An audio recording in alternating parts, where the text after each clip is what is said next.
জন্য তারা কিন্তু বিজনেস করতে পারছে না। তাদেরকে আপনি এটা বলে ইনভাইট করতে পারেন, কেন আপনি তাহলে চাকরিটা করছেন? হ্যাঁ জানি, বিজনেস করতে গেলে ইনভেস্ট করা অবশ্যই দরকার হয়, আবার সবার কাছে সেই টাকাটাও থাকে না।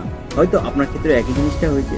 কিন্তু স্যার, আমি যদি আপনাকে বলি, আমি এমন একটা বিজনেসের অপশন আপনাকে দিতে পারি, যদি আপনি মনে করেন আপনি জিরো ইনভেস্টমেন্টেও কিন্তু সেখান থেকে আপনি বিজনেস করতে পারবেন। সেখানে আপনাকে কিন্তু একটা টাকাও খরচা করতে হবে না, শুধু কোম্পানি কিছু প্রোডাক্ট পারচেস করে আপনি সেখানে যুক্ত হয়ে যাবেন, এবং কিন্তু আপনি জিরো ইনভেস্টমেন্টে সেই কোম্পানির সাথে যুক্ত থেকে সেখান থেকে কিন্তু ইনকাম করতে পারবেন।